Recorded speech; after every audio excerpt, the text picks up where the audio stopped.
Okay, stori yetu inafunguka hapa. Huyu ni Nora, alikuwa na rafiki yake. Kumbuka hawa ni wanafunzi wa darasa moja. Hasa leo walikuwa wametoka kisimani kuchota maji. Unaona? Rafiki yake anamwambia kwa kweli Nora, wewe ni mzuri, umebarikiwa sana. Mara ghafla kuna gari moja ikapita nyeusi kama imemwagia maji. Unaona? Wakasema mbona watu wenye pesa wanakuwa wanajitapa kiasi hiki? Wanajiamini nini? Akasema mimi hata sijui. Sio wanakuwa na shida gani? Yaani watu wenye pesa hawaishi majanga kila siku. Hawaishi sababu ya kunyanyasa maskini. Unaona?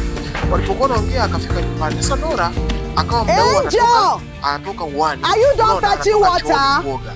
Sasa mara ghafla mama yake akasema, "Hey Nora, okay, that's good. I'm ready to go to the shop and please make sure you cook something for G." Umeoga kidogo?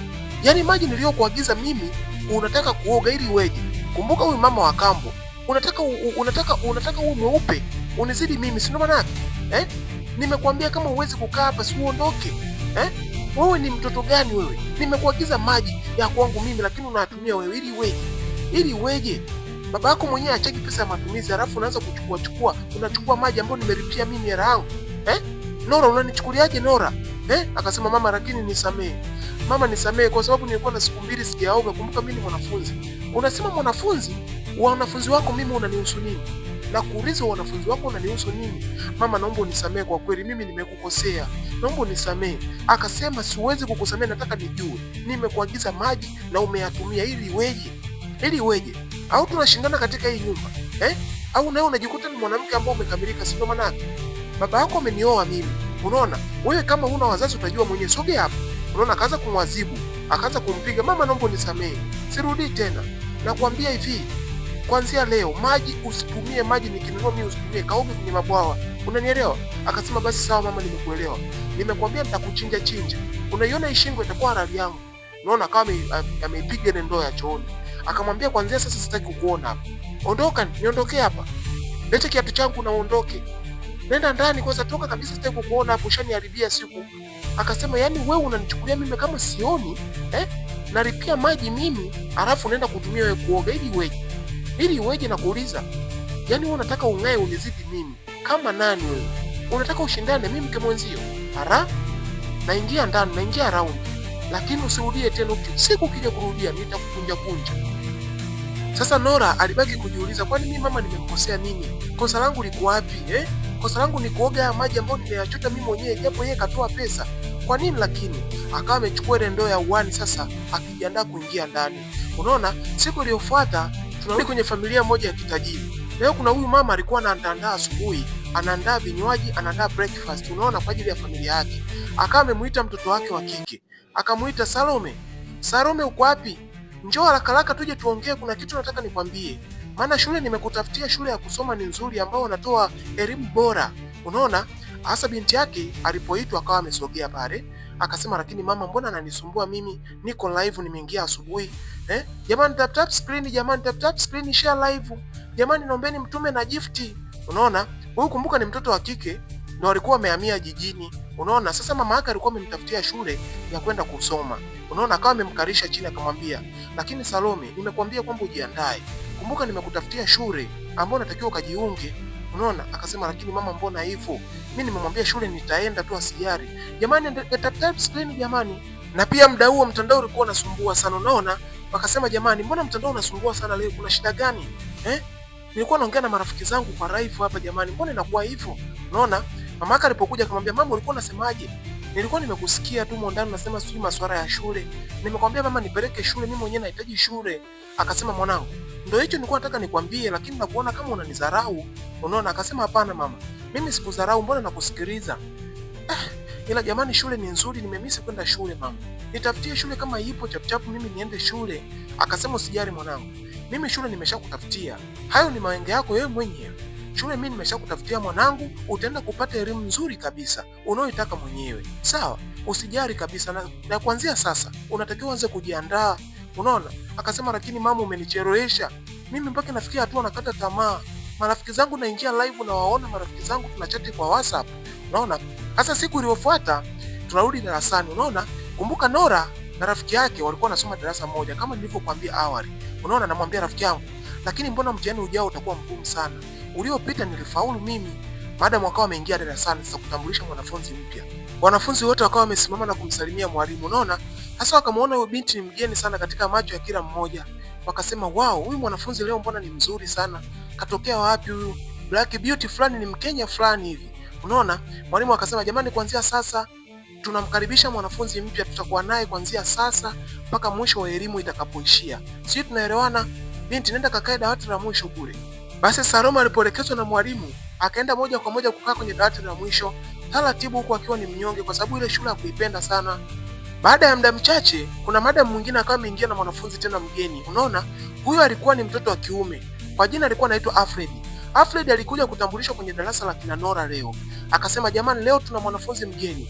Unaona madam, kuanzia sasa tutakuwa tuna mwanafunzi huyu amechukua uhamisho na kuja kuhamia kwenye shule hii." Madam akawa anaongea, "Jamani wanafunzi, tunaelewana?" Sasa kuna watoto wa kike wawili kule nyuma walikuwa wanaguna. Unaona, wanamwangalia kwa tabasamu kabisa huyu kijana kwa sababu walitokea kumpenda sana Alfred. Unaona? Alfred akawa anaangalia sasa sehemu gani ya kukaa. Unaona? Akaona dawati la kina Nora kama limepoa sana. Akaangalia sehemu nyingine ya kushoto ya kwenda kukaa. Moja kwa moja alipaona sehemu alipokaa Salome. Akaenda kukaa moja kwa moja alipokaa Salome. Mwalimu akasema, "Jamani, humu darasani kumekuwa na utovu wa nidhamu. Inatakiwa kila mmoja amheshimu mwenzie. Sisi tunaelewana?" Basi madam akawa ametoka moja kwa moja akaelekea ofisini kwake. Hasa walipobaki wanafunzi mle ndani wakaanza kujadiliana, kunong'onezana. "Jamani, wewe ni mzuri aisee." Unaona? Wakawa wanamsifia Alfred. Alfred hakujali hilo. Na aliyekuwa anamsifia alikuwa anaitwa Salome. Unaona? Alfred akasema, "Jamani, mbona kama mnanipagawisha sana hili darasa?" Hasa ulipofika muda wa mapumziko, Alfred akaangalia sehemu moja kwenda kutulia katika mnazi.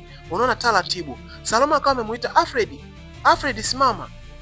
Alfred aliposimama akamwangalia kwa tabasamu. Unaona, kisha akamuuliza, "Unasemaje?" Akasema, "Kwa kweli leo nimependa tu kuja kukaa na wewe. Unaona? Sisi leo ni wageni, hata mimi mwenyewe nimekuja shule leo."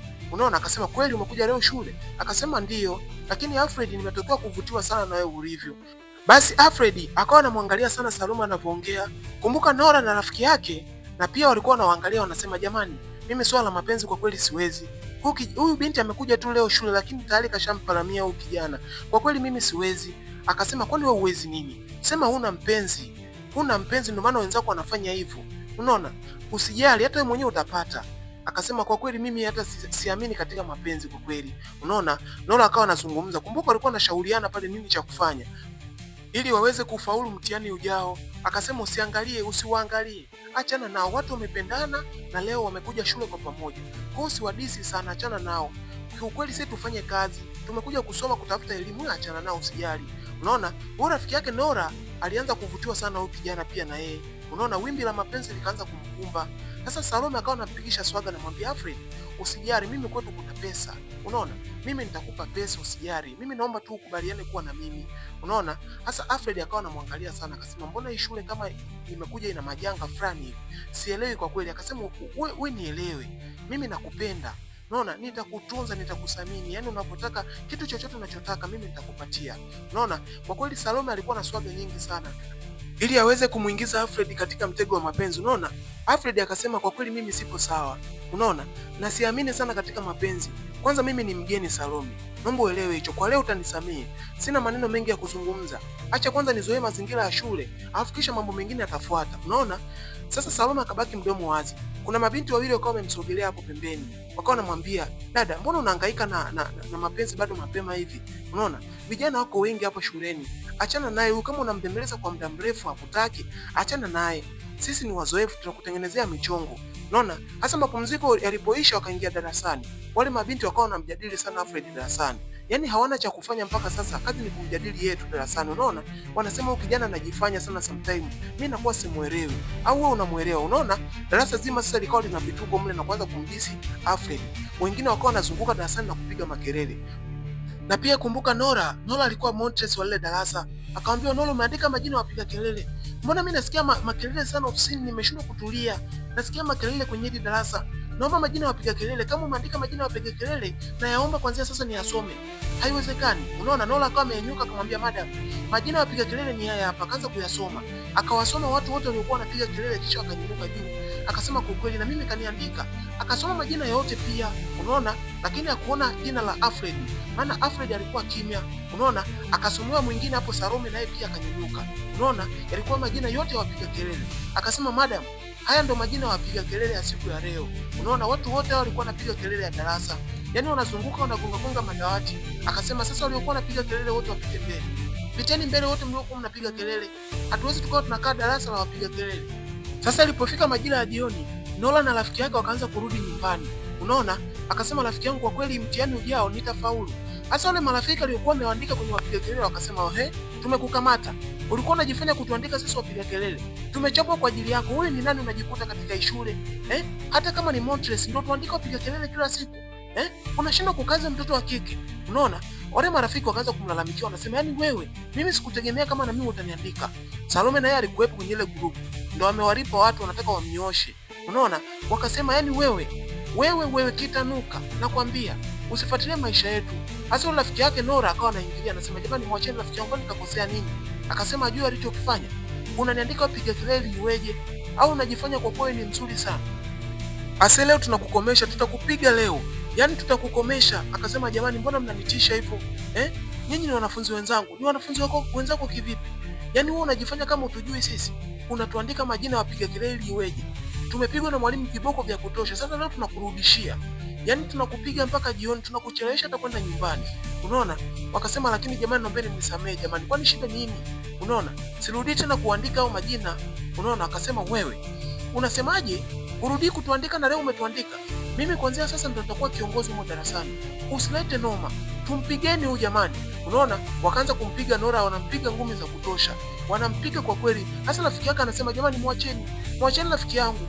Akawa amebahatika kuwakimbia wale marafiki, wakasema, "Jamani, ukija kurudia tena kutuandika majina, tutakuja kukuadhibu zaidi ya hapa. Tena ukome. Anatuchukulia kama sisi anatuweza au vipi? Anatuandika majina kama nani?" Unaona? Sasa Nora ilipofika majira ya jioni, alifika nyumbani akafikia kwenye adhabu ya mama yake wa kambo. Anamwambia, "Yaani unajifanya mjanja. Yaani wewe nani unarudi saa 12 nyumbani saa 1?" Akasema, "Lakini mama, nilipata matatizo njiani. Nimepigwa kwa kweli, kama unavyoniona nimepigwa kwa kweli." Akasema, "Umepigwa? Yaani umetoka shuleni saa 1 badala uwahi saa 10 kuja kuosha vyombo, unakuja saa 1. Wewe nani? Nakuuliza wewe nani? Au unanichukulia sasa hivi tunawezana? Au na pia nawe ni mwanamke? Ni mwanamke, tunalingana humu ndani. Umekuwa siku hizi. Nakwambia kuanzia sasa nitakuadhibu kila siku. Na kuanzia sasa nakupiga. Basi ngoja tuone muendelezo utakuwaje hapo."